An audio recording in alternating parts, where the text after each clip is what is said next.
Hey folks, this is Atonuv Open Studio, episode 7. You can send tracks in for real-time mix feedback. You can send those to the email, atonuvrecords@gmail.com. The link is in the description. I'm going to go ahead and give it a few minutes so that people can get into the chat, send in tracks. We've got 2 so far from Will and Scarholm. So we will get to those in a moment. Until then, we'll just go ahead, get comfy, get situated.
Hey, what's up?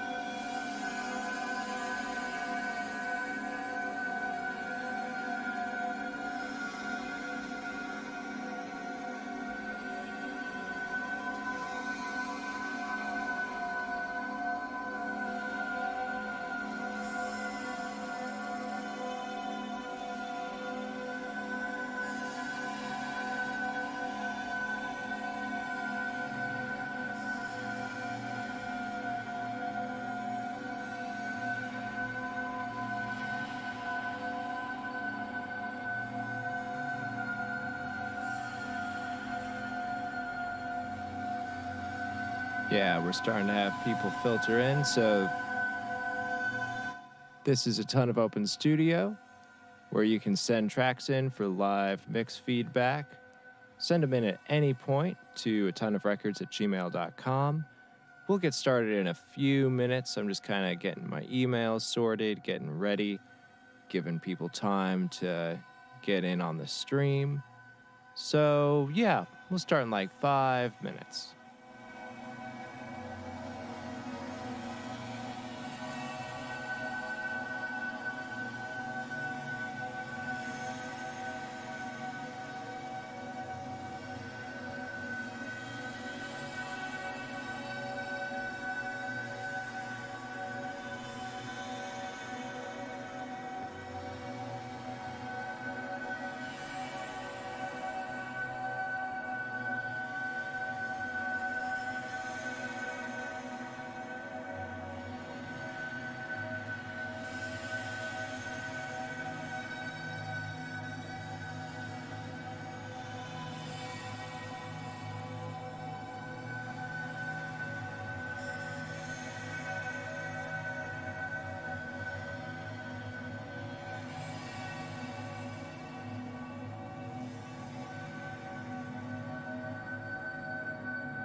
Hey, Demeter. Good to see you on the stream.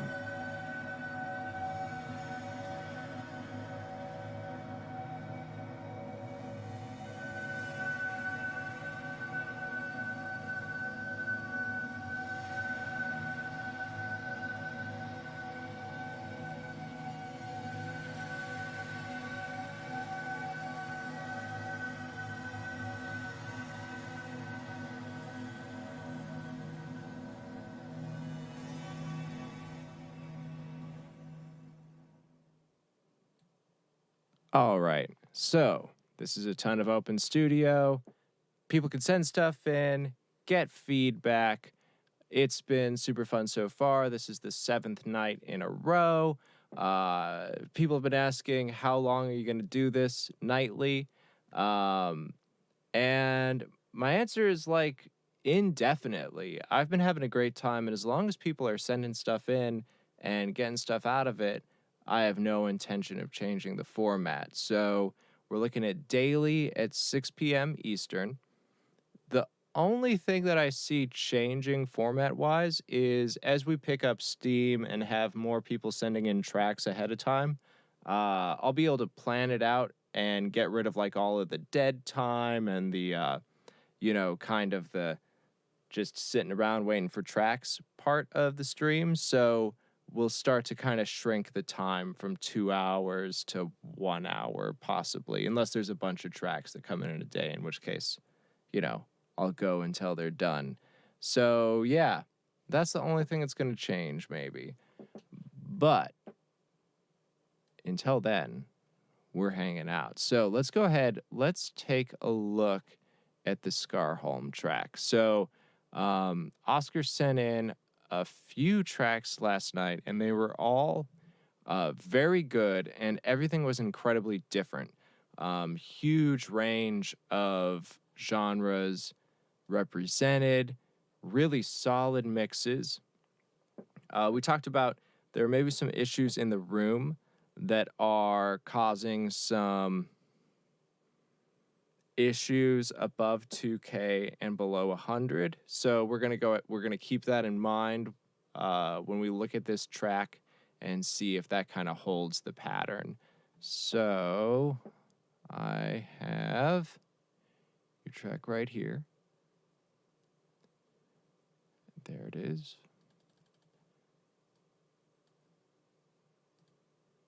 Let's take a listen.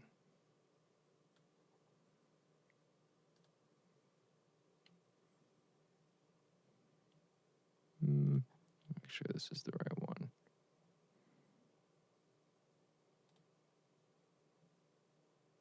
Cool. So this is I Diamond.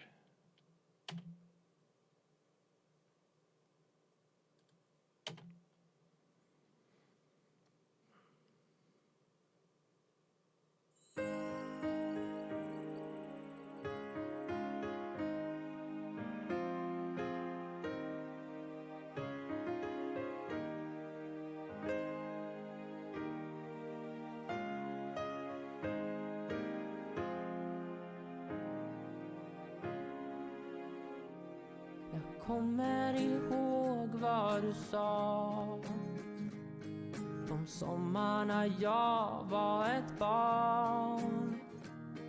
Idag speglas bilden av månen i Wien. Jag driver iväg i fantasin.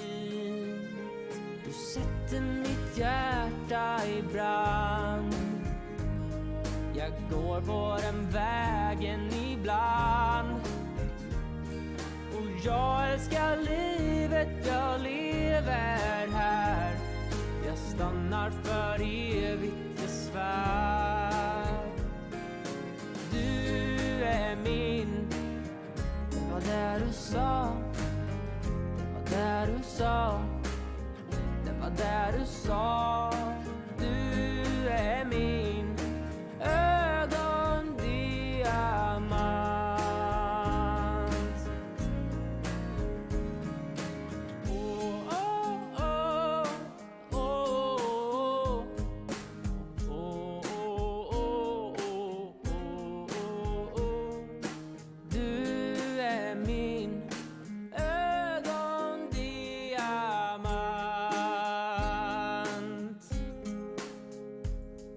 Jag glömmer mitt namn i din famn och omfamnar eviga land. Jag vill tillbaka till där jag först fanns. Det fanns någonting där i balans. Vi flyger som fåglar ett tag. I skogen där du fanns och jag. Känslan av ren harmoni är ju sann. Men vi lämnade varann. Du är min. Det var där du sa. Det var där du sa. Det var där du sa. Du är min ögondiamant.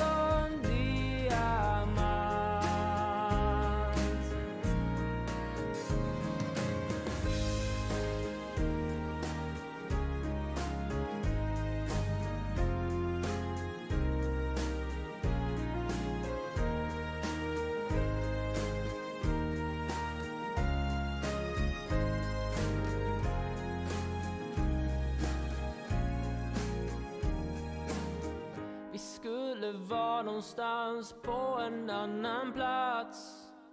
För när du går så ser jag dig. Och jag förstod när du sa att allt var bra. Att nu är inget helt okej. Tänd ett ljus för oss, vi ville bara vara. Och när du går, du är min ögondiamant.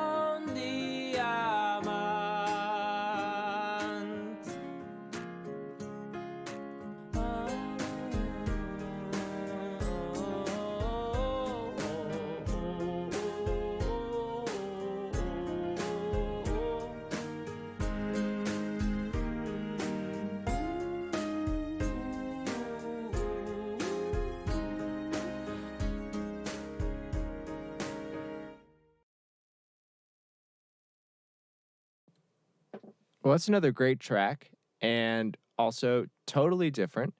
And yeah, so first off, like incredibly consistent across the whole thing. So like dial in that room a little bit.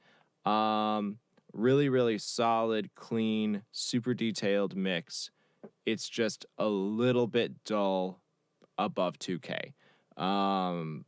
This could, if you don't want to like boost at 2K, if you're not comfortable with that, you could cut and just bring like 500 to 1.5K down, like just scoop a little bit while still making sure that vocal is nice and present.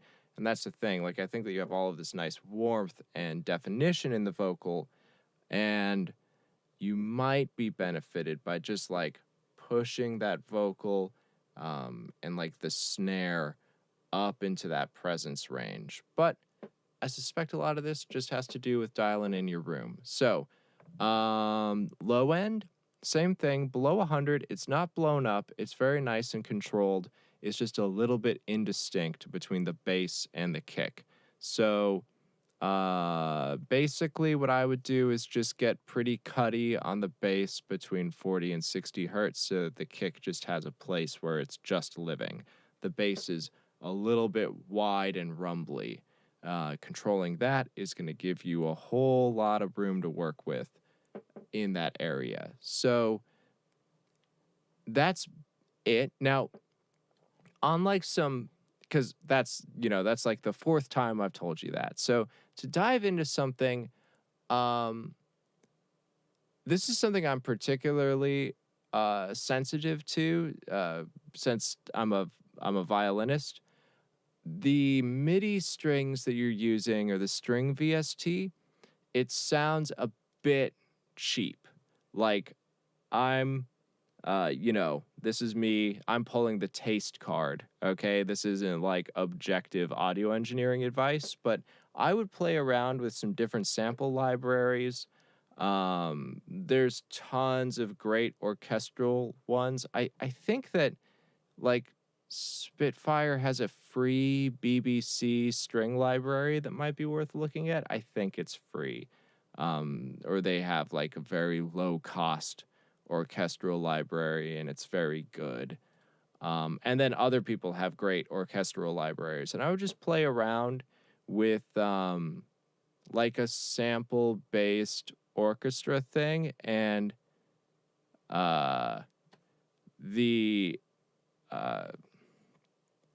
just getting something with a little more depth and a little more sound staging. I think you could just tweak like how you're getting your string sounds, and it would really, really, really, really just like fill out the mix.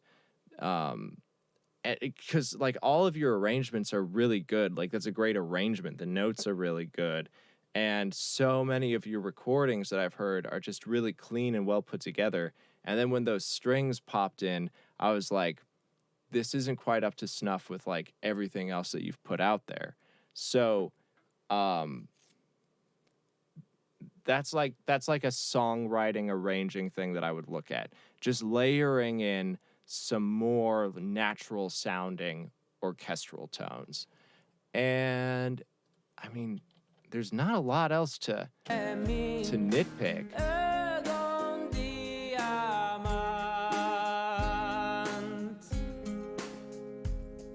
Jag glömmer mitt namn i din famn och omfamnar. I love all that voice leading. I love that bass line. This is all really working well. Great sense of space. There's like some very nice subtle reverbs happening that I wouldn't change. That feels nice and close. I feel like I'm in the room.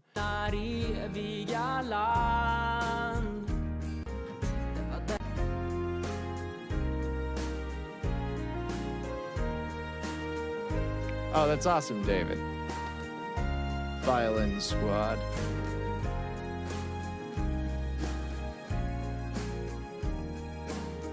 Vi skulle vara någonstans på en annan plats. För när du går så ser jag dig. Och jag förstod när du sa att allt var bra. Att nu är inget helt okej. Tänd ett ljus för oss, vi ville bara vara. Och när du går, Oh, right there, it sounds, I mean, like now I'm just nitpicking. There's just that moment on the O's, the O's on the vocal where it gets just a little phasey, and that could be like a tuning thing or some sort of double tracking thing. And just because your productions are so clean, that's another moment that stood out as like definitely address that before you call it a final mix. Tänd ett ljus för oss, vi ville bara vara. Och när du går, right there. du är min. That's just hitting a little funny. So there's something in there to just clean up a little bit. Maybe there's an edit, and I would just take a look at there, like that moment. So now I'm zooming into like microseconds. So take a look at those couple of things. See, experiment with some string libraries. There's tons out there. I'm not saying like hire an orchestra, but just see if you can find a string library that just sounds a little more organic. Yeah, and then above 2K, below 100. Let's see. Okay. If the phase was purposeful, then absolutely do it. 100%. And once you get that English version, I'd love to hear it too. Love to know what's going on. So, another great track. And yeah, happy to hear it. I'm glad you're doing this. So, I don't think that it's a phasing problem. Like it's not like collapsing and doing something weird to the track, but the way that it abruptly comes in, when I heard it from an outside perspective, because it's just happening for like a second, it sounds like it wasn't on purpose. If something is on purpose, then always do it. Like if that's your artistic vision, always go through with it. My only warning is that from an outside perspective, because it hits and then goes away so quickly, it didn't strike me as purposeful. But that is I'm veering hard into opinion at this point, just because I think your mix is really good, and we've kind of gone over what to address in your mixes on an objective level. So now I'm going into my, like, just my opinions. So those, don't take them seriously.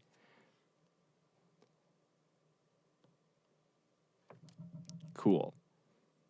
Very cool. Awesome track. All of your tracks have been great. Really great to listen to. So if anyone is watching and wants to know what's going on, this is Atonuv Open Studio. People can send tracks to my email, which is in the description. It's atonuvrecords@gmail.com. And what we do is we just listen to tracks, final mixes, final masters, rough sketches, basic ideas, any stage of the production process. And we just go through things that might be able to get tightened up into a mix to make your track even better. And yeah, you can send those in anytime. So I wanted to talk today about like why I'm doing this even. So I'm a mastering engineer. So people send in singles, EPs, and albums. And the first stage of the mastering process, like before something gets EQ'd, before I, use a compressor on it or anything, is I listen to the track and I basically do what I'm doing on camera now. I just listen to things that could get dialed in the mix to make it a better final product, because mastering isn't like a magic bullet band-aid that fixes problems. It just takes your mix and brings it to like industry standard frequency spectrums and loudness, and then it does like subtle enhancing. And the better your mix is coming in for a master, the more consistent and better that master is going to be. So the first stage in a proper mastering process is to provide feedback on the mix and look for things that could be addressed in the mixing process that wouldn't necessarily be able to get fixed in the master. And that's just my favorite part of the job, is listening to a bunch of tracks and then coming up with very, very specific things. And I just, write them in an email, like bullet point 1, your kick is too hot at 120 hertz. If you turn it down a little bit, then the bass will have room to breathe, so on and so forth. And I absolutely love doing this. And I thought it would be cool to take that process into, take that process live onto the internet. And it has proven to be super fun. So anytime you want to send something in here, please do. It is a blast for me. And, share the link and like and subscribe and so on and so forth, because the more people that are sending in stuff, the more that we all get out of it. It's the food that we feed on to learn stuff. So up next, I have a track from Will, who sent in something a few days ago as well. So I'm excited to listen to this one. Let me pull up the email so I can give a little bit of context. Okay, so this is a chaotic bass heavy master, and the vocals are maybe a little pokey, but mostly worried about the bass. So we're going to go ahead and listen. Those are our tasting notes. It's good to know what's going on. Let's see what this track is doing. And let's see. So it's called Eerie.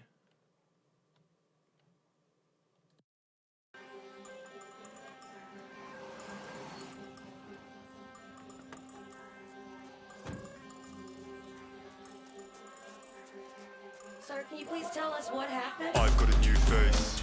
Once one, now I'm two-faced. This is not a new face. Not faking, a renegade is giving no invasion. It's a hard news day. Secure the place, straight out the gate. I'm running relays, watch your rat race. Time to stop and tie my shoelace. Still chase. Eerie. All lookers on the street, yeah, you wanna get a PP. Space electricity exhibiting on the screen, but honestly,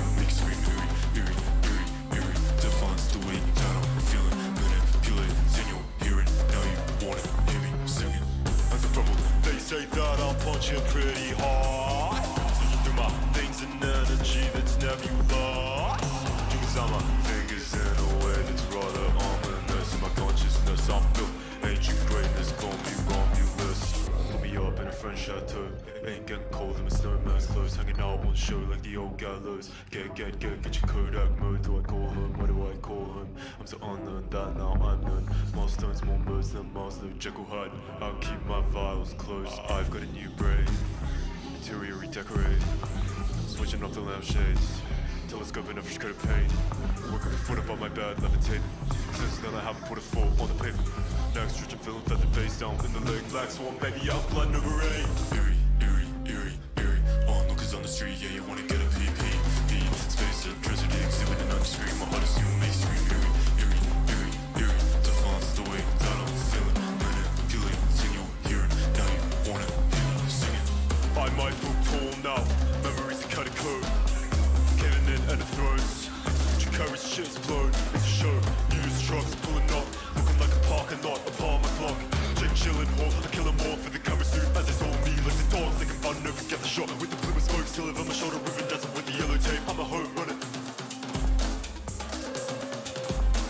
Don't know that trying to hide me. I need you on my side, but the T-best news fails. 2020 now, get me on this advice, please.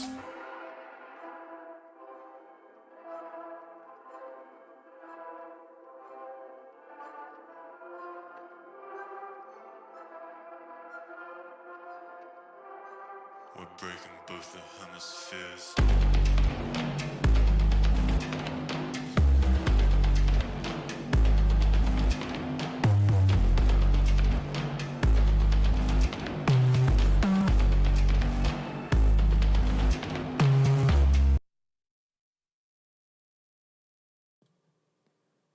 I absolutely love your stuff. It's so cool. It goes all over the place, but it absolutely just I mean, I listen to so much music every single day, and whenever something just makes me go like, what is even happening? It's so satisfying. This is such a cool thing. Um Definitely let's like talk about a few things, especially low end. Um it's a bit indistinct below 100. I think stuff could get taken away and it could get shaved out a little bit. And that kick is hitting at 30, which and it's very hot. It's very hot at 30. And we were kind of I was actually talking about this yesterday to David. Whenever we have our kick that low, and by all means, it's cool to have the fundamental down at 30. But we have to have immaculately clean low end like everywhere else, because the lower we're going, the more energy we need to make it happen. So if your kick's at 30, make sure that your bass isn't touching 30 at all. Really, you're like, if your kick's down at 30, make sure that everything is clear, like up to 60. Like just give that whole thing to that fundamental, because we're just not going to feel the pulse. And that's like my feel and my read on this track is there's like there's just lots and lots and lots of low end happening, but I'm not feeling it pushing me to the beat. So it's just got to get cleaned up. Shave stuff away to clear room for that kick at 30, or consider getting a sample that's got a fundamental at like 60. Then you can get away with a little bit less and you'll be able to get it going more. This is such a busy mix. I'm even wondering if like a metal kick, like up at 90, like a very throaty kick, maybe that's going to cut through a little more. And I don't know, maybe that's the move. So like your two options in your low end are to aggressively cut things around that kick between 30 and 60 hertz, and also just make sure that it's pretty clean from 60 to 100. Be very aggressive in those cuts. The other option would be to do like lighter cuts, but move that kick up to 60 or even 90, like go crazy. It looks like I think you should also DS around 8K in the vocal. That was just a little bit hot, so just like look out for that. And then a more philosophical thing is there is a whole lot, like I can feel it in my room and I can feel it in my head. I was like, I think that things are a little bit pushed. They're pushed out a little bit too far. And I heard it. So I was like, I think we're pushing too far to the side. That was my impression. And then I checked it in mono, and it wasn't just like, we weren't just losing like high frequencies, we were losing entire instruments in mono. So definitely, you know, rule of thumb, always check in mono and make sure you're okay with it. Now, as far as being okay with it, I am being kind of like a buttoned up fuddy-duddy. Like, I don't think that we should lose instruments when we go from stereo to mono. Like, in general, that's kind of like my rule of thumb of like pushing the sides too far. On the other hand, like the last couple Tame Impala albums absolutely totally do that. So in the, you know, like in the industry, it's kind of becoming a thing that is accepted. So I don't want to just hard and fast say that it's bad, but I definitely, like, nothing is ever hard and fast bad, but always make sure that you know that it's happening and make sure that you're doing it on purpose. As far as if that Tame Impala stuff is on purpose, I don't know, but it is there. You can listen to the last couple and you can take it to mono and you're like, oh, that synthesizer, like lead lines and solos disappear in mono. So, I don't know, sign of the times, it's what we're doing. But I do want you to know that you're pushing things to the side and we're losing them. And I kind of think I would also make an argument for pulling it a little bit tighter, because when I collapse it to mono, it kind of, it felt a lot tighter. So we could stand to probably pull it in a little bit. Like, I just felt like a little more of the grit and the punch, and maybe we're losing it too much through stereo imaging or aggressive mid-side. So definitely take a look at that. So, Will, that's just another excellent track. So, like, in summary, low end, clean it up below 100. That kick, either give it plenty of its own space to inhabit, or consider getting a sample that has a fundamental higher up, 60, 70, 90. Frequency spectrum is really nice and under control. I think that it would sound even fuller if maybe we dialed back that phasiness in the high mids, and like those toms, I think especially, are pushed really, really far out. And then DS your vocal. It looks like it's around 8K, 7 to 9K, something like that. But awesome track. Totally love listening to your stuff.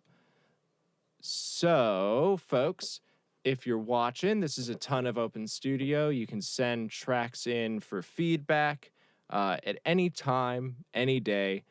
We do this at 6 p.m. Eastern Time. And tracks can get sent in to atonuvrecords@gmail.com. That's in the description. It's been super awesome. I love listening to all of this stuff. It's all been really, really, really good. Like, everything has been good. We're just doing really awesome here. If you have anything, you could send it in now or anytime. You can drop a note in the chat if you've sent something and you want me to get around to it. other thing is I'm going to go ahead. I'm going to do the Patreon shout out that exists. And we have Demeter and Mason. Thank you very much. Keeping this stream going, keeping me enthusiastic. Big thanks. And that has been our Patreon shout out. Yeah, we're up for anything. And at any time, if you want to ask a question about like a specific thing in music production, you can always drop something in the chat and I'll address it. Specific questions are very good. Otherwise, I have the tendency to just kind of talk, and that's not amazing television. So, and yeah, like, comment, subscribe, all of those algorithm things. Share the link. The more tracks that we have coming in to take a look at, the more that we can all learn about stuff. I'm very like object oriented in that if there is just a direct thing in front of me to take apart, then we can get better ideas of audio engineering stuff. So I'm going to put up my send in tracks slide, and nope, not that one. Yeah, that one. While we wait for stuff to come in, I'm just going to play some copyright-free electronica and, give my voice a rest. But we'll be here for the next little bit.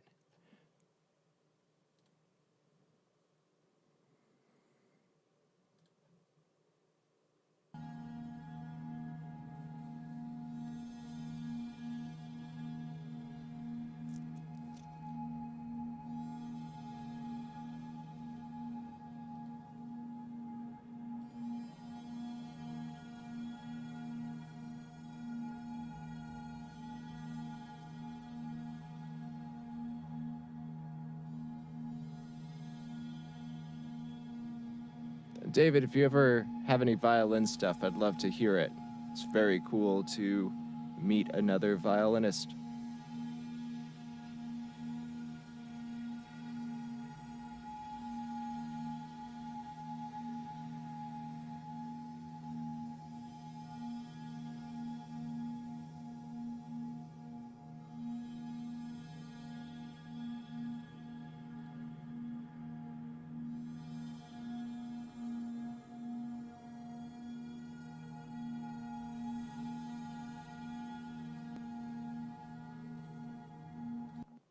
Totally forgot to check loudness on Will's track. Let's see how that's No looking. stretching, feeling feather face down in the leg. Black swan, baby, out blood number 8. Eerie, eerie, eerie, eerie. Onlookers on the street, yeah, you wanna get a PP. Bean, space, tragedy, exhibiting on the screen. My heart is you, mainstream. Eerie, eerie, eerie, eerie. Defines the way that I'm feeling. Manipulating your hearing. Now you wanna hear me singing. I might look tall now. Memories are cutting code. Kevin in at the throats. Courage shit's blown, it's a show. News trucks pulling up, looking like a parking lot, apartment block. Chick chillin', hot, I kill 'em all for the camera suit. As it's all me, like the dogs, thinking about never get the shot. With the blue and smoke, still on my shoulder, ribbon dancing with the yellow. Yeah, so Will, you're really, really close again. Your peaks are dialed in, like good job on that. RMS, tiny bit hot. You're hitting between like 7 to 6, 7.5. Let that breathe down to like -8, -9 is a really nice place to be living. And then, yeah, kind of same deal as your other track. Whenever that bass drop is hitting, your dynamic range is collapsing to like the danger zone. So that's all about cleaning up that low end, because I think that you're trying to cram a whole lot of low-end info into a tiny box.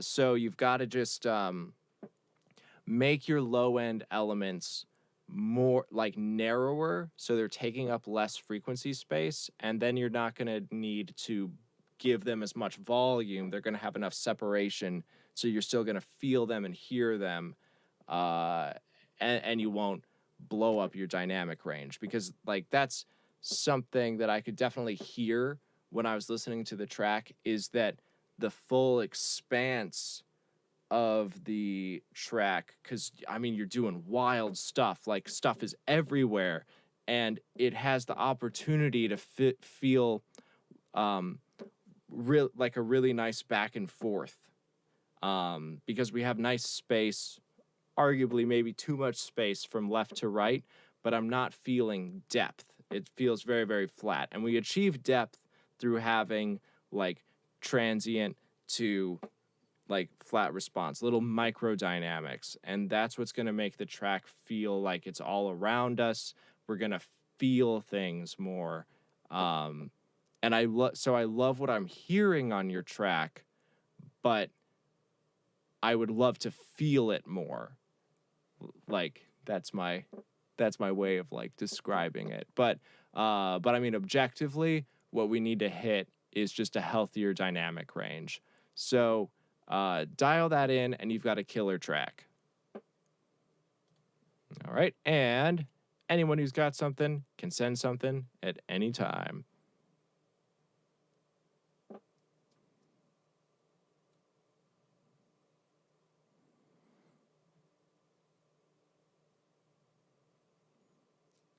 Okay, yeah, I'll take a look at Seeking the Stone and see what's up with the thumping.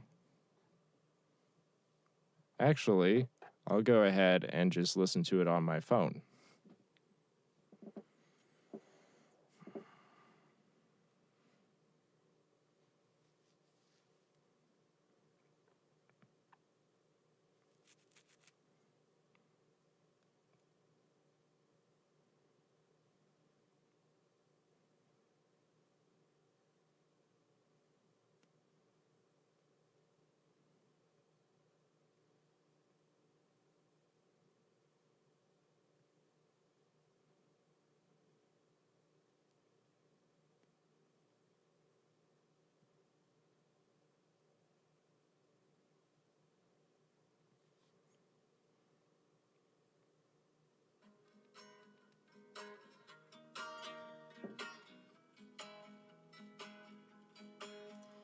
Was it fun when we met last Saturday night?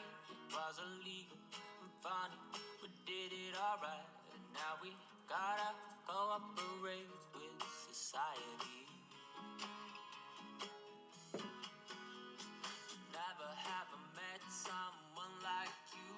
Got a feeling for meaning I can't let go. And now we're dabbling around in reality. Traveling far beyond the ocean, we can stay as long as we're in motion. Is the thumping, are you hearing it throughout the track or at specific moments? Drive many miles an hour, sleep in the car and make a campfire. Would you go? Would you go? Would you go? Would you go with me?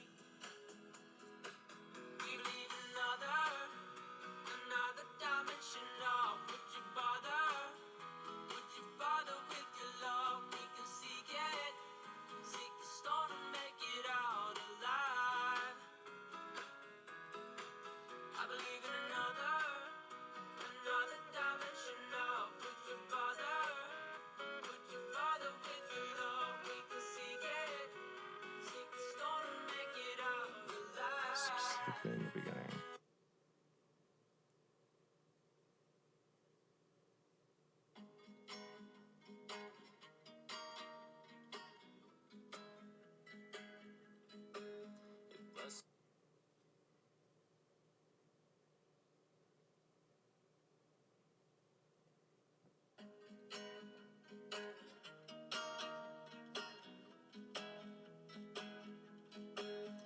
Was so fun when we met last Saturday night. It was illegal and funny, we did it alright. And now we gotta cooperate with society.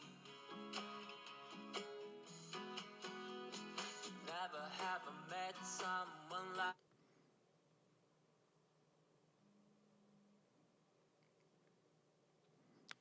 Cool. Well, let's dig in to all of this. Let's see if we can like diagnose. There's a few things that can cause like a weird thump. It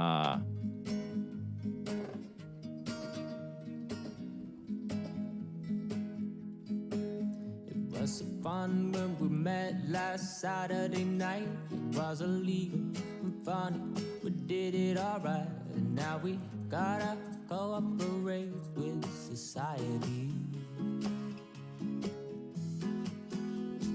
Never have I met someone like it was. So like thumping on a guitar strum, that's like a common artifact from overcompression on an acoustic guitar. So I would take a look at that and see, because I wouldn't necessarily hear a thump, but I also feel like that acoustic is a little bit overly compressed, especially at the intro. It's like, that would be my take on that acoustic guitar. So it doesn't necessarily feel bad once we hit the whole mix. We can drive many miles an hour, sleep in the car and make a campfire. Would you go?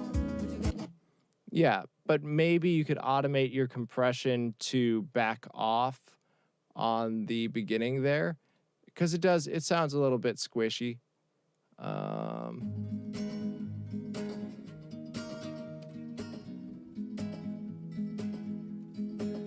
It was fun. And when I collapse it to mono, I hear more of like a strike or a thump in the guitar, which is maybe why you're hearing it on phones more than other systems, because your phone could be collapsing it to mono or doing like, if your phone's not collapsing it to mono, it's doing like very weird pseudo stereo processing. You never know, like from phone to phone, what they're doing with your stereo imaging. And I do hear more like a tacky thump when I collapse to mono. It was so fun when we met last Saturday night. It was illegal and fun, we did it alright. Yeah, and I would chalk that up to overcompression, because you're bringing out like pick attack and some of that, which in the context of like a full busy mix, that could be really, really nice. It could be making it poke and have nice transient response, and making it fit in the mix. But when it's bare and it's just guitar and vocals, we generally want to back off of our compression. So it could be a compression thing. It could also be, frequency thing.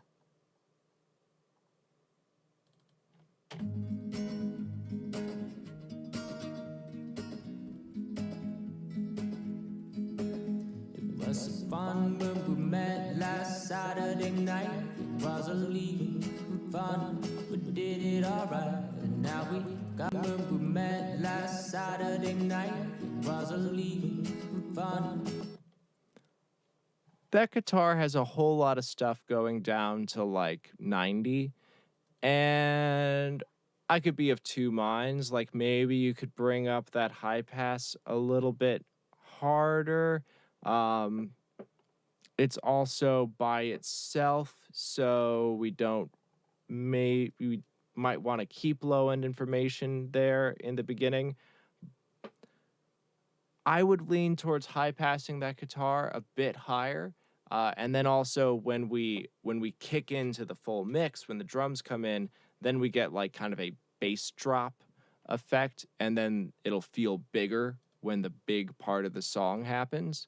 So there's a little more contrast to be gotten there. So yeah, it's going to be a frequency thing or a compression thing or a recording thing. Like, the amount of attack that you're using on your strums could be could be in play. Like if you want it to be a little bit brushier, play a little bit brushier. So, performance, frequency, compression, it's somewhere in there, and possibly just like a mixture of all three of those elements. I would look at overcompression as the first suspect. Cool. So, yep, Atonuv Open Studio. Send tracks whenever, ask questions whenever. It's all good.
All right, I'm juggling 2 streams between YouTube and Facebook.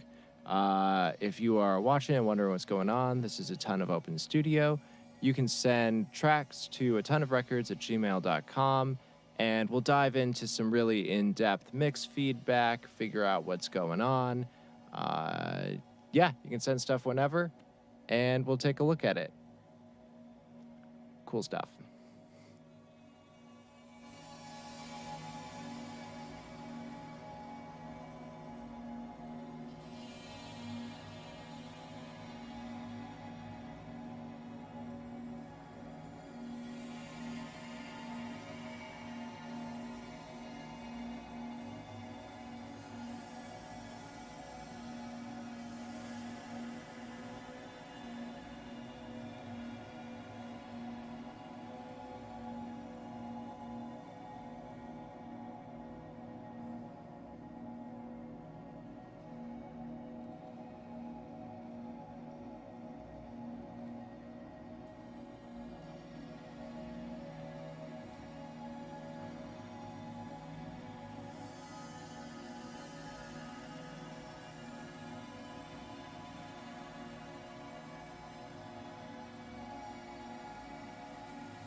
All right. We're just kind of listening to copyright-free general electronica as folks send stuff.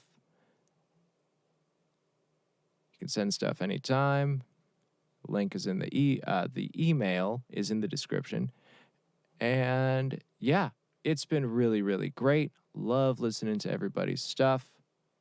Great group of people, great group of music. Let's see. Looks like I have a message.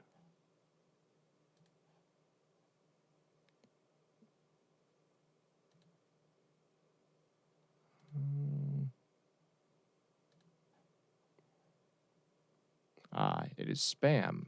So, as we wait, definitely feel free to ask any sort of music production question in the chat. Say what's up. I'm down to talk about stuff. I love specific questions.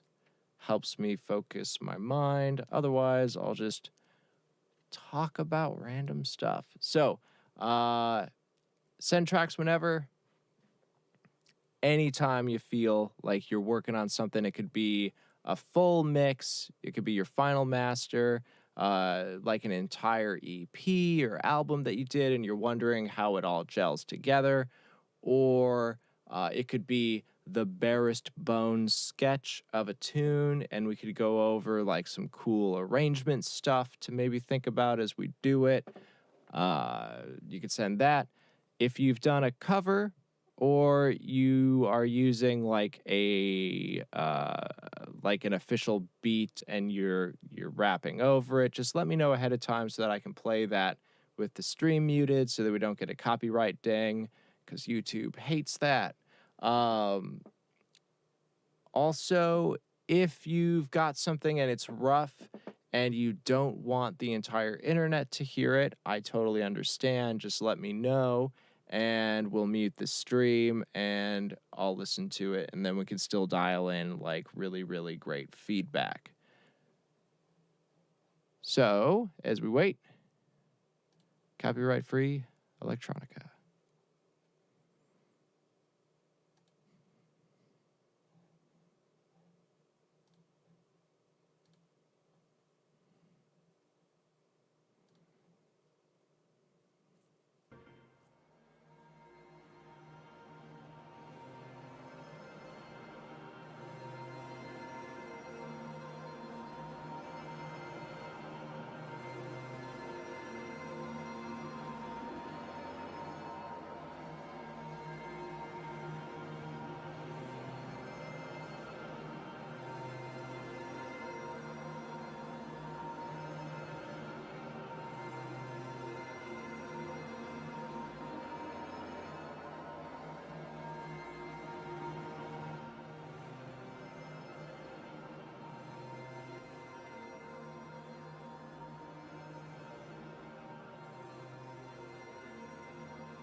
All right, we're just hanging out, listening to copyright-free electronica that is on my hard drive. You can send in tracks at any time to atonuvrecords@gmail.com. I'm here every day from about 6 p.m. to 8 p.m. Eastern Time. You can send tracks whenever. And yeah, we're just kind of hanging out and waiting with this downtime. But I'm happy to be here. When there aren't tracks or questions or submissions, y'all are mostly just watching me kind of putter around and catch up on email. And I know that that's not thrilling, but we're having a good time. So send tracks whenever. Feel free to ask questions in the chat about any sort of music production query or, anything. It's all good. And in the meantime,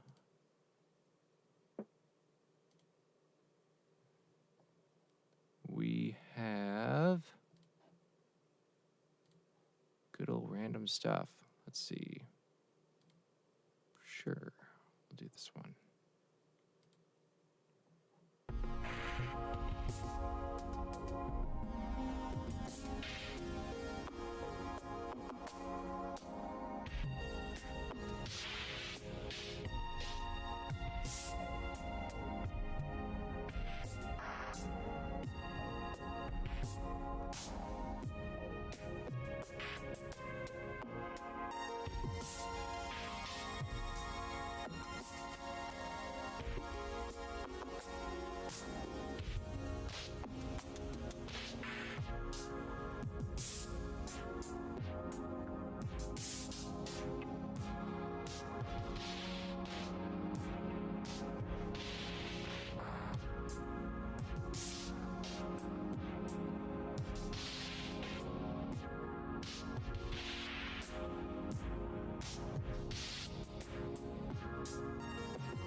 Hey folks, for anyone watching on Facebook or YouTube, I'm juggling 2 streams. This is a ton of Open Studio, here nightly from 6 p.m. Eastern to about 8 o'clock. At any time during the day, you can send tracks to atonuvrecords@gmail.com. I load them up, give them a listen, see if there's anything that pokes out in the mix or the arrangement that could maybe get tightened up. We'll talk about some, nifty tricks. Yeah, it is literally open studio. Anything you've got, anything you're wondering about, it is good to go. And I'm just keeping an eye on this email box. Usually we get 1 or 2 tracks coming in the second hour. And we did. We got one. So, it's from Demeter. That is excellent.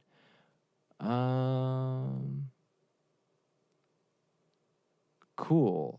Let's see. So, 2 years old, thinking of revisiting it since there's some stuff in the mix that you would love to change, like the organ. So, yeah, let's take a look at this. Letting it download.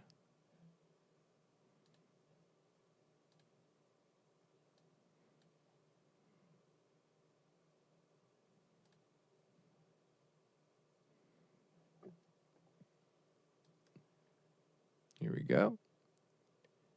Here's grooving on.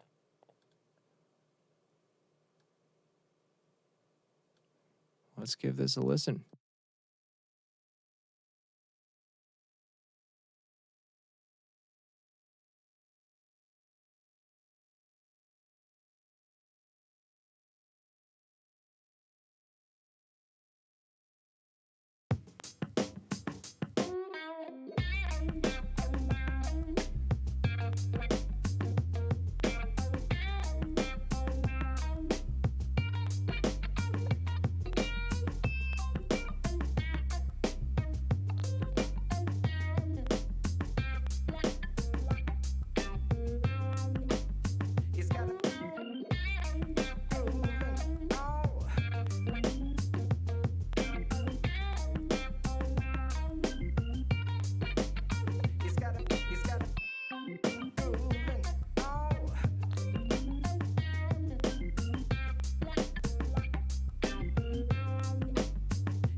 I mean, I think that's a killer beat. I love, those old like funk and soul samples, getting chopped up. That bass line is a monster. The bass sounds particularly good. It's very nice and filled out, and I think it feels like genre appropriate. You've got a whole lot of bass in the sub, and I think it's ultimately working because your kick is really throaty. It's hitting it like you've got like a kick at 90. So you've got plenty of kick in there, and you're letting that low end get filled out by bass. And I think that it is appropriate for the style. I like how that organ is sitting, so I would love to see what you did fresh with it. But I think it's a perfectly good place to start. The everything is nice and balanced in the mix. Um, I think that you could maybe start filling stuff out above 8K. Like if you were looking for something to do, 8K on down is a little bit filtered out. I would try it, but I wouldn't even necessarily prescribe it because you're kind of going for a dusty, like funk beat vibe. And not having your high end super bright might be, the genre appropriate thing to do. But I would say always try. Just see what happens if you give it a little bit of air above 8K. You could do it in the mix. You could also just try it in the master, just giving the whole thing like a little breath of air. Might be cool. Wouldn't even say that for, 100%. The thing in this that is just throwing me off is there's that like semi-random click, and I'm not sure if it's like a vinyl sample that's getting put in or if there's just like a sample chop fade happening. I think it's if it's a vinyl effect, I think it's too hot in the mix. If it's like a crossfade error, I think you would want to go back and find what's doing that and dial it in. I mean, you could find the sample and then trim it globally or change samples or change your settings. That is possible. Something like RX D-Click by Isotope, that's going to be like an instant solution to it. Or, if it is a purposeful thing, I would just bring it down in the mix.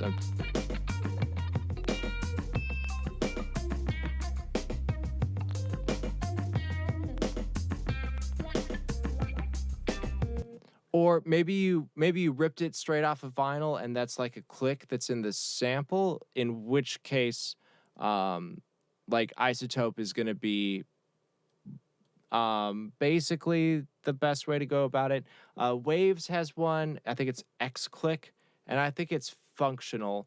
But the Isotope D-Click is a little bit smarter with its AI, and you can dial it in a bit more. But any sort of declicking thing, I think, is going to be your friend because that pop is happening off beat and it's throwing off the groove. But so that's like my biggest thing on this track.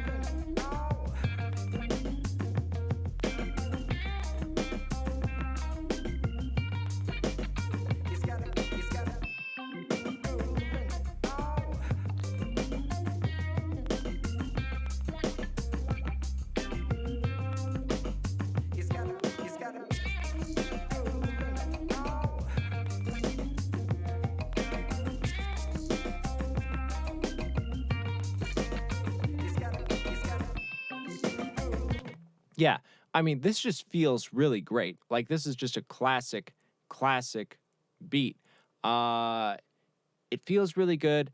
I'm also wondering, like, if you're going to rework it, just to throw, like, a bunch of ideas at the board because, we can just, like, talk about it. None of these are necessarily the way to go, but I would consider...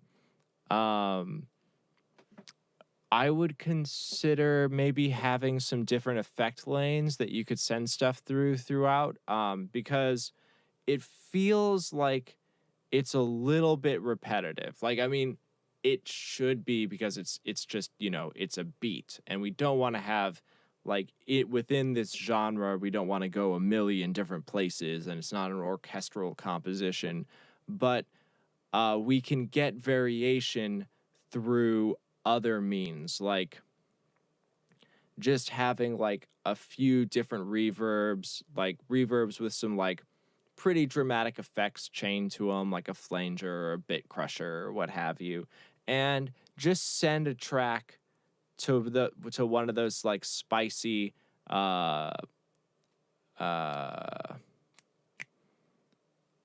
oh, nice. You just like we're gonna catch up in a few seconds when the chat meets up with the video. But yeah, it's the same thing. So like, yeah, I think that it needs a little bit of space, but also just all in all, like a little more flavor in the space. So you know, an all-purpose reverb that goes like on the snare. Maybe the snare could open up space consistently.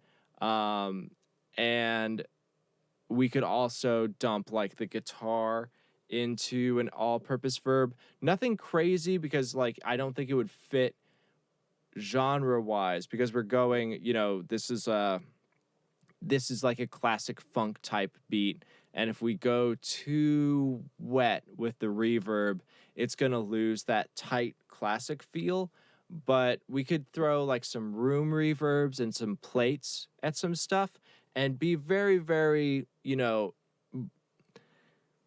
go towards conservative with those general reverbs, the ones that are going to be on all the time. But then you could have like 4 just crazy flavor, spacey, huge reverbs that you automate and you send a track to it, once. It happens one time, and there's a few of those, and it just like blows the space wide open, and then that's what's gonna like institute change in the mix. Because we don't want to just have it go like, oh, let's go to another section. Let's add another instrument. Let's throw a wild solo over it. Like, it wouldn't keep that like tight, dusty flavor. So just have like an effect be the thing that grabs the listener's attention for a second, like takes you out of the beat for a moment, and then we drop back in. We drop back into that tight groove. Yeah, so I think this is a great place to start. The low end is yes, absolutely. Like this is it's just for vibes, and that's what I'm feeling when I'm listening to it. So like you've already accomplished it. So we just want like the lightest of variation that doesn't distract from that, like it's a vibe. I can just like walk down the street and it's a vibe. So a little bit of that. Your low end is good. I like how it's functioning. And the only thing that I would try to dial in, really, the only thing that I would fix is see if you can like get a declicker on that drum loop and just try to minimize that click, because it's off time with the thing. So it's killing the vibe a little bit. And then, yeah, some general space, like a short plate on the snare, a room or a plate on the guitar might be nice to just give it a little bit of depth, but I wouldn't go overboard with it and then just like an automated effect thing. But I would, I would listen to this like all the time. So I'm going to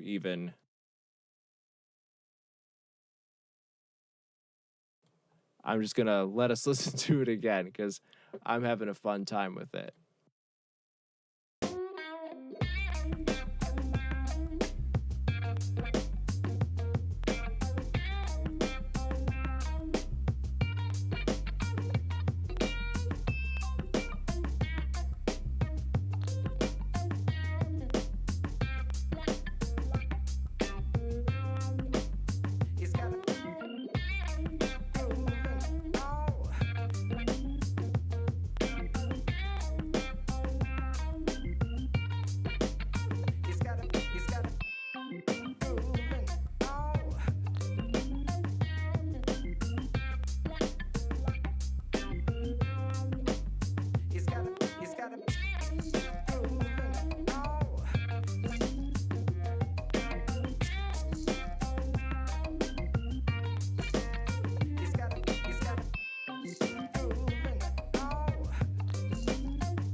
Yeah, I mean, that's a super fun listen. And yeah, if that snare was opening up a little bit of space around it with like a gentle plate, that would probably feel good.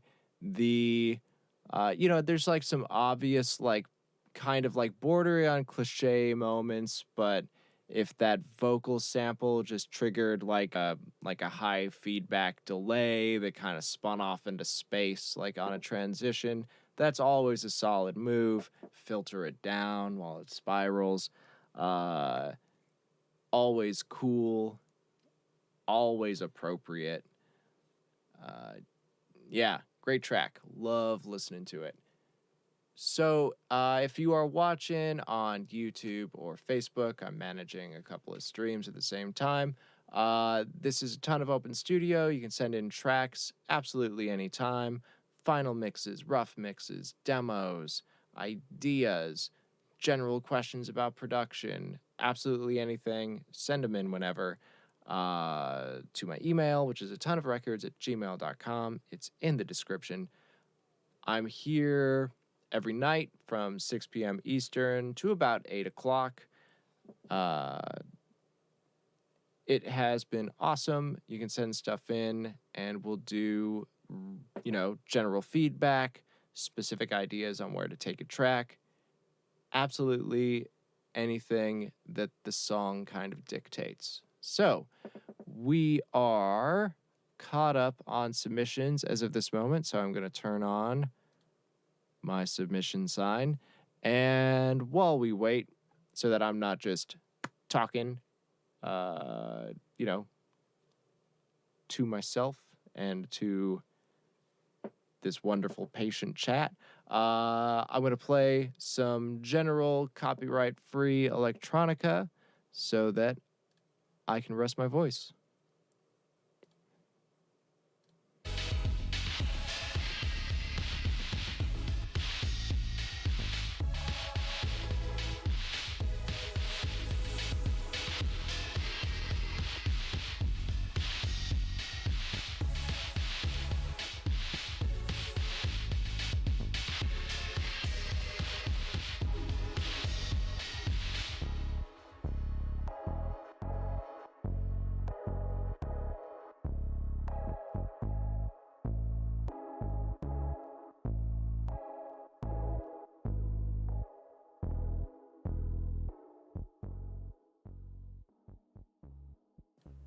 Also, just got to say, I know a lot of people have been sharing the link to this stream, like on Reddit. I think that's how most of the people are getting here. So thanks to everyone doing that. That's really making this happen.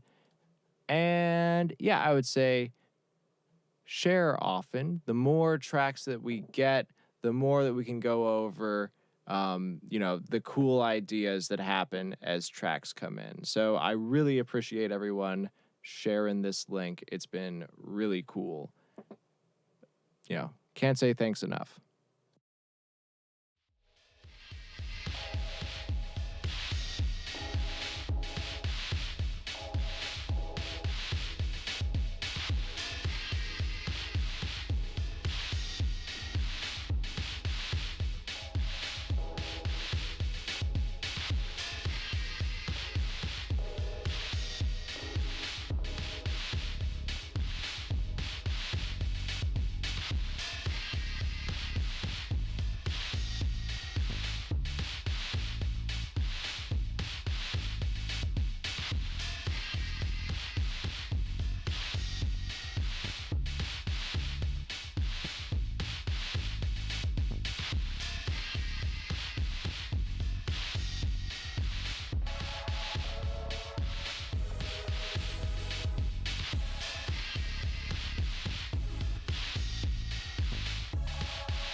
Hey, I like that idea. You could definitely send tracks that are, popular tracks, and I can listen to them off stream, and then I can say like what we're listening to and what we're analyzing, and I could totally go into some of that stuff. So yeah, that's open game. If you want me to walk through just some observations on like popular tracks, definitely feel free to send those, and we'll kind of imagine that they're playing on the stream.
Hey, this is Atonuv Open Studio. If you're just joining in on Facebook or YouTube, you can send tracks to atonuvrecords@gmail.com. We'll take a listen to them, see what's happening in your mix, see if there's anything that we can dial in your mix process, or maybe there's something in your room that could get fixed up. Any number of things. You can send in final mixes, rough demos, absolutely anything you want a listen applied to your mix. You can send that in anytime. Thanks for watching. Thanks for listening. This has been super cool. This is episode 7. Doing this every day at 6 p.m. Eastern. Plan on doing it for the foreseeable future because it has been super fun. And while we wait for submissions, I just generally play copyright-free electronica as to not anger the vengeful YouTube gods.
All right. I'm going to go ahead and check out Midnight Sky. So I'll be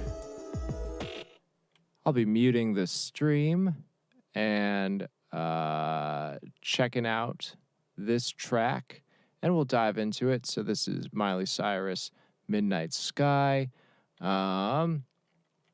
let's see how it sounds.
Yeah, that's a cool track. And that came out like a week ago, it looks like, and I hadn't heard it yet. And so it was fun to listen to it for the first time.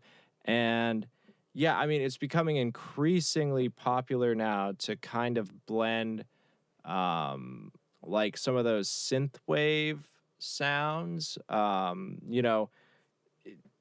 That like 80s nostalgia feel, but filtered through the lens of nostalgia that people have been doing in the synthwave community. So it's like kind of like two steps removed. And it's cool to see that happen more and more in pop stuff. Like that last The Weeknd record had a lot of this going on. The mix is really clean, and it's like very conservative in the low end. It's not blown up at all, and all of the definition is like above 100. And then all of the sub info, I might like see if I can find the wave that I can just like find the final master file and load it in for some deep dive on it, because hard to say what's getting lost in like streaming translation. But it's a thing that you can do. You can like take your low end and have all of the heavy lifting happen from like 100 to 200 and just kind of scooch everything up. And everything below 100 is really it's pretty much just rumble. There's not a lot of like spiky definition down there. So, I would say like we're like losing some room, but it's just super tight and compact where it like matters in the audible spectrum. So that is always something to keep in mind. You can like scoot your stuff and tighten it in. Heavy side chaining though, like when the kick hits, it's by itself. Super, super tight side chain. The vocals are living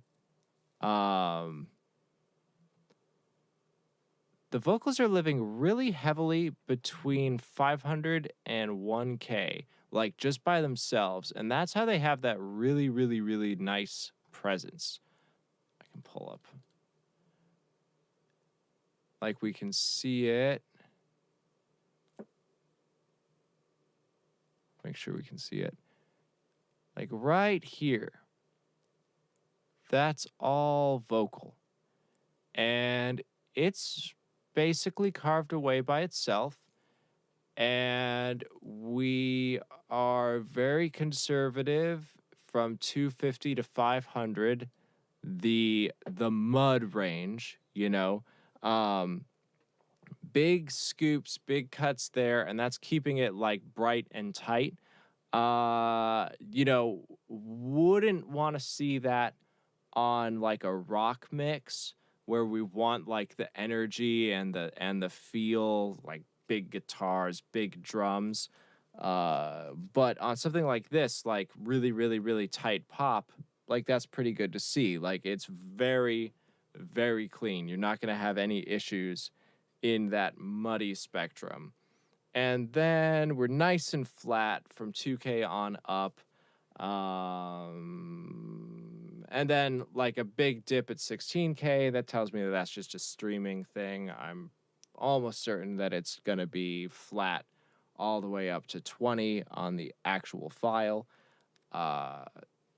And yeah, that's that's like my initial feel on it. It's like very clean. It's bordering on too clean. Like it's super pop, it's super forward, and I think it 100% works for like what it is, and it's great. And let's see, Oscar, send you something new soon. Yeah, send something new whenever. I'd love to, anytime. What do you want to analyze? The track Vargas and Lagola, Selfish. Okay, yeah, I'll check that out. So once again, I'm going to mute the stream. I'm going to check out Vargas and Lagola, the track Selfish, and let's see what's going on in it.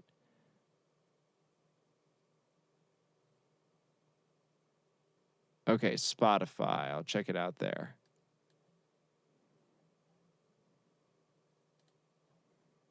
Muting.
All right, so I just stuck to the Spotify version, and that is a super cool track.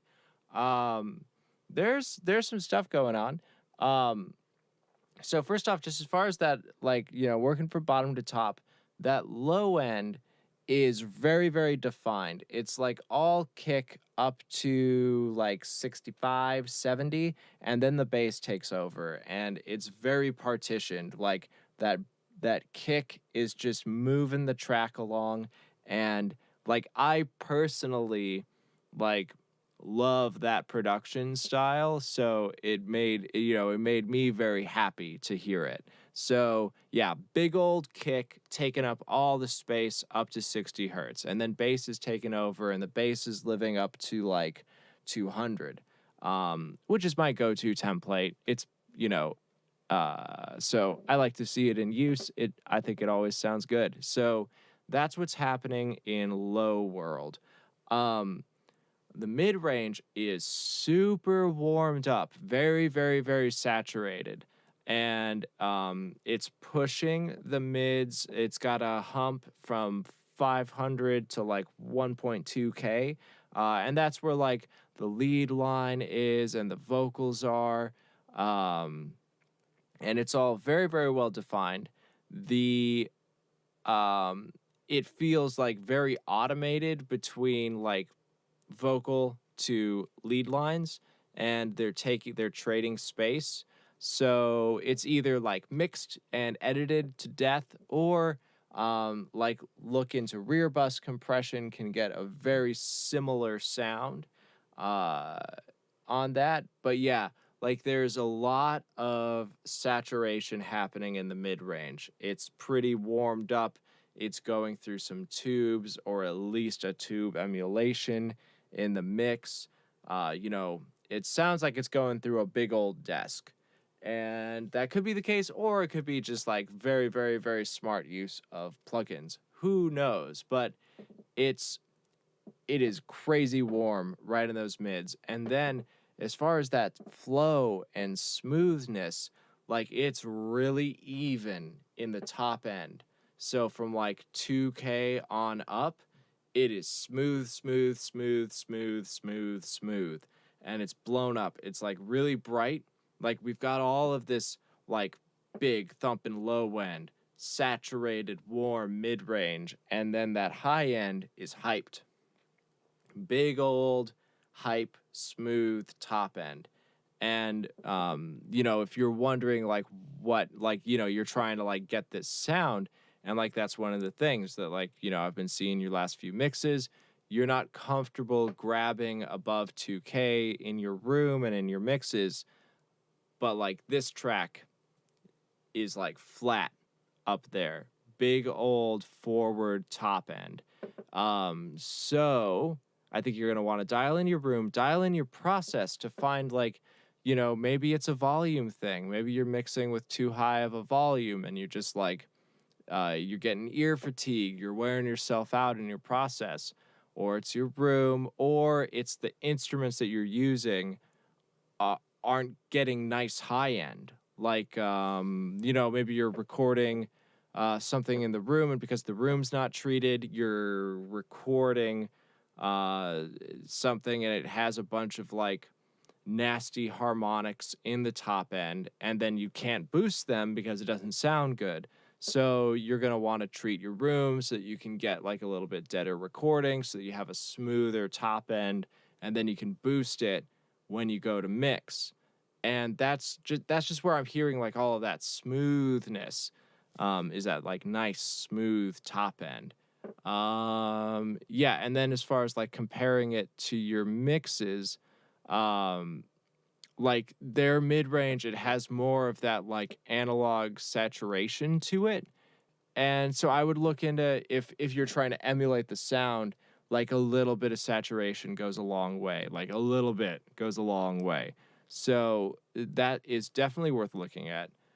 And then of note, because it's been coming up, like as far as the stereo imaging, it's that same thing. It's that Tame Impala thing where when I monoed it, whole instruments went away. like there's like an arpeggiated synth line and it just disappears in mono. So I don't know if that's a sign of the times. I think that people care way less about mono right now. And I mean, the trade-off is it sounds huge. So, controversy in audio world, a lot of stuff isn't collapsing to mono now. So, who knows? Maybe it's dead. Maybe mono's dead. So, that's worth noting.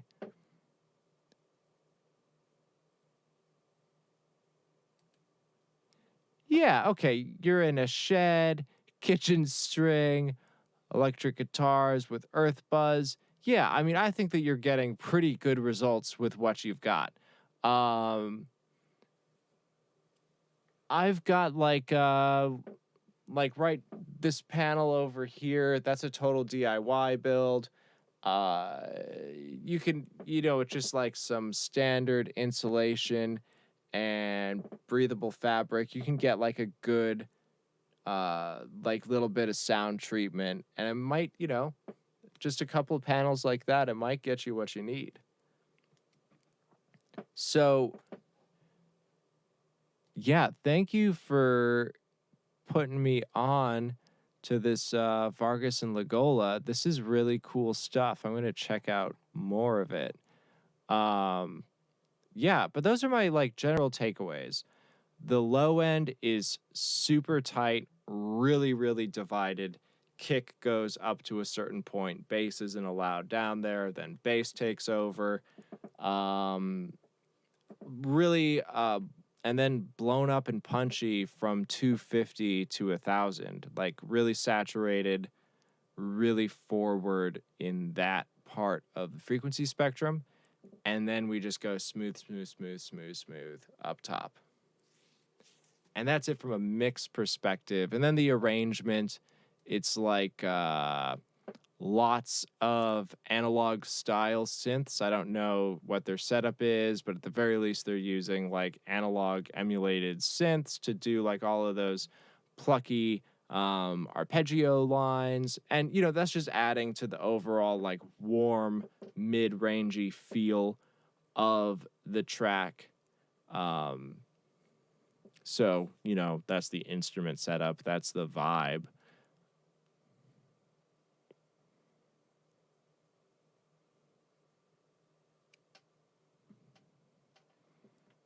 Right on.